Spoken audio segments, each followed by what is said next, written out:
Noong taong 1871, sumulat si Rizal ng El Filibusterismo tungkol sa pang-aabuso, galit, kawalan ng hustisya at mga problema ng lipunan. Mahigit 130 taon na ang lumipas, pero bakit parang pamilyar pa rin ang ilan sa mga isyong ito? Paano natin makikita ang ideya ni Simon sa panahon ngayon? Makikita natin ito sa paggamit ng galit at impormasyon upang magdulot ng hidwaan, kaya mahalagang maging mapanuri tayo. Simon ay pinili ang paghihiganti. Ngunit sa halip ng paghihiganti, paano natin haharapin ang mga problemang nakikita natin ngayon? Ano ang hamon sa pag-abot ng iyong pangarap?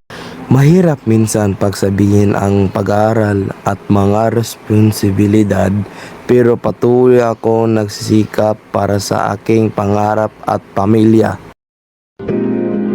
Tulad nila Basilio at Julie, maraming kabataan ngayon ang may pangarap ngunit humaharap sa iba't ibang pagsubok.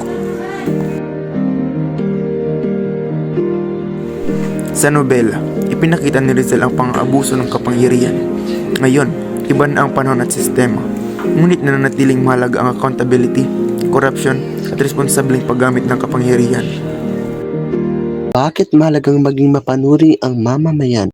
Dahil sa kapangyarihan ay may kasamang responsibilidad. Kailangan nating marunong magtanong, magsuri at makilahok. Pero hindi puro problema ang ipinakita ng El Filibusterismo. Si Isagani ay maaaring maging simbolo ng kabataang pinipiling manindigan ng hindi gumagamit ng dahas. Ano makakagawa ng pagbabago ang kabataan? Sa pagiging responsible, pagtulong sa kapwa, pag-aaral ng mga isyu, at pagkikilahok sa komunidad. Pero hindi puro problema ang ipinakita ng El Filibusterismo. Si Isagani ay maaaring maging simbolo ng kabataang pinipiling manindigan ng hindi gumagamit ng dahas.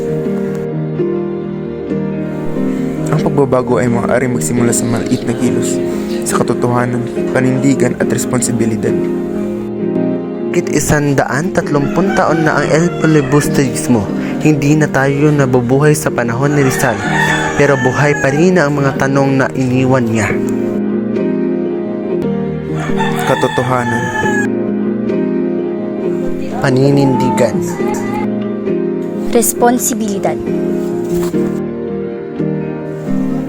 pagkilos. Di natin kailangan maging Simon upang baguhin ang lipunan. Bilang kabataan, nasa atin ang pagkakataong magsimula.